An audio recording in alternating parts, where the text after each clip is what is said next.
దీపావళి వచ్చిందంటే ఎప్పుడెప్పుడు టపాకాయలు కాలుద్దామా అని చిన్న పెద్ద అంతా ఆత్రంగా ఎదురు చూస్తారు. అయితే బాణసంచ కాల్చేటప్పుడు తగు జాగ్రత్తలు తీసుకోవాలి. ఏమాత్రం అజాగ్రత్తగా ఉన్నా ప్రాణాలకే ప్రమాదం. మరి దీపావళిని సేఫ్ గా జరుపుకోవాలంటే ఏం చేయాలి?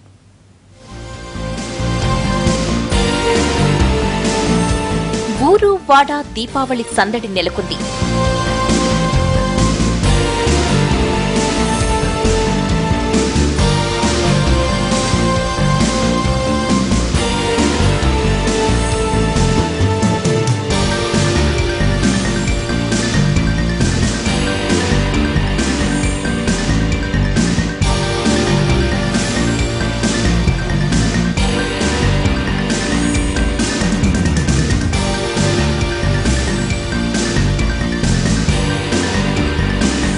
అప్పుడే టపాసుల మోత మొదలైపోయింది.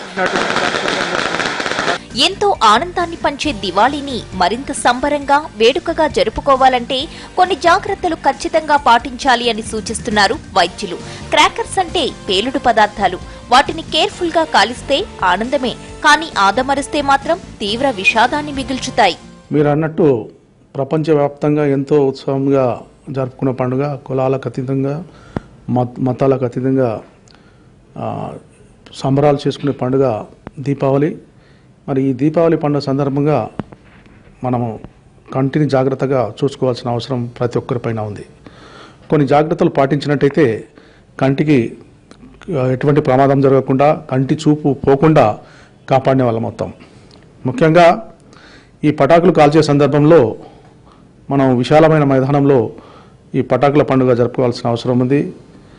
అదేవిధంగా పిల్లల విషయంలో చాలా జాగ్రత్త వహించాల్సి ఉంది. పిల్లలు పెద్దల సంరక్షణలోనే వాళ్ళు పటాకులు కాల్చుకుంటే పిల్లలకు ఎటువంటి ప్రమాదం జరగకుండా కాపాడిన వాళ్ళ మొత్తం. క్రాకర్స్ కాల్చే సమయంలో కాస్త దూరంగా ఉండాలి. సిల్క్ బట్టలు కాకుండా ఏవైనా కాటన్ దుస్తులు ధరిస్తే చాలా మంచిది. చిన్నపిల్లలు టపాసులు కాల్చేటప్పుడు ఎవరైనా పెద్దవాళ్లు తోడుగా ఉండాలి. ఇంటి ఆవరణలో బాణసంచా కాల్చేటప్పుడు ఇరుగు పొరుగు వాళ్లను కూడా దృష్టిలో ఉంచుకోవాలి. వాళ్లను ఇబ్బంది పెట్టేలా వ్యవహరించడం సమంజసం కాదు. దీపావళి పండుగ సందర్భంగా బాణసంచా కాల్చేటప్పుడు కొన్ని జాగ్రత్తలు పాటిస్తే మనము ఎక్కువ నష్టం, అంటే చెవికి సంబంధించిన వ్యాధులు రాకుండా, నష్టాలు రాకుండా చూసుకోవచ్చు. గవర్నమెంట్ ఎంత చెప్తున్నప్పటికి కూడా ఎక్కువ శబ్దం వచ్చేలాగా ఈ టపాసులు తయారు చేయొద్దని చెప్పినా కూడా ఎక్కువ శబ్దం వస్తే ఎక్కువ ఎంజాయ్ చేయవచ్చు అనే ఉద్దేశంతో వీళ్ళందరూ కూడా ఎక్కువ శబ్దం వచ్చేలాగా వాటిని తయారు చేయడం జరుగుతూ ఉంటుంది. టపాసులు కాల్చే టైంలో ఏవైనా అవాంఛనీయ ఘటనలు జరిగితే వెంటనే అలర్ట్ కావాలి. ముఖం మీద గాయమైనా, పొగను ఎక్కువగా పీల్చినా ఇబ్బందులొస్తాయి. అలాంటప్పుడు వెంటనే డాక్టర్ని సంప్రదించాలి. టపాసుల్లో వినియోగించే సల్ఫర్, మెగ్నీషియం, పొటాషియం వంటి కెమికల్స్ ఎంతో హాని చేస్తాయి. బాణసంచా కాల్చినప్పుడు వెలువడే శబ్ద కాలుష్యం, రసాయనాలు మనకి, పర్యావరణానికి చేటు చేస్తాయి. ముఖ్యంగా చెవి, కంటి సమస్యలు తలెత్తే ప్రమాదం ఉంటుంది. కాబట్టి కాల్చేటప్పుడు తగినన్ని జాగ్రత్తలు తీసుకోవాలి. పిల్లల విషయంలో మరీ అలర్ట్గా ఉండాలి. దీపావళి అనగానే ఇప్పుడు సౌండ్కు ప్రాధాన్యత ఇస్తున్నారు. అంటే సౌండ్ కోసం వాళ్ళు డిఫరెంట్ కెమికల్స్, హై అంటే డెసిబల్ లాస్ చేసేటువంటి, హియరింగ్ లాస్ చేసేటువంటి మందులు వాడుతున్నారు. ముఖ్యంగా పర్టికులర్గా మోర్ ప్రోన్ ఎవరంటే చిల్డ్రన్స్, పర్టికులర్గా ప్రెగ్నెంట్ లేడీస్. ఎందుకంటే వీళ్ళకు ఇమ్యూనిటీ ఆల్మోస్ట్ చాలా తక్కువ ఉంటుంది కంపేర్ టు అదర్స్. వీళ్ళు ఇప్పుడు ప్రెగ్నెంట్ లేడీస్ ఎందుకు అంటున్నానంటే ఆల్మోస్ట్ ఈ ఇచ్చేటువంటి సౌండ్కి వచ్చేటువంటి వేవ్స్ వలన లోపల ఉన్నటువంటి గర్భస్థ శిశువు కూడా ఎదుగుదలలో పిండం ఎదగకుండా కూడా ప్రీమాచ్యూర్ డెలివరీ అయ్యే అవకాశం చాలా ఉంటుంది.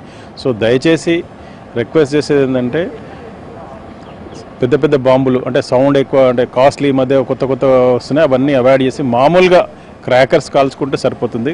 పర్టికులర్గా చిన్నపిల్లలకి ఆల్రెడీ మెయిన్ ఏంటంటే కన్ను, అంటే కన్ను లేకపోతే ప్రపంచమే చూడలేడు. కాబట్టి కన్ను, చెవి, ముక్కు, గొంతు అన్ని ఆల్ సిస్టమ్స్ ఎఫెక్ట్ అవుతాయి. దీపావళి మన జీవితాల్లో వెలుగుల్ని, ఆనందాల్ని నింపాలి కానీ విషాదాల్ని కాదు. ఈ వేడుకలు మనలో ఉత్సాహాన్ని నింపాలి కానీ నిస్తేజాన్ని కాదు. కాసిన్ని జాగ్రత్తలు తీసుకుంటే ఈ పండుగ సంబరమవుతుంది.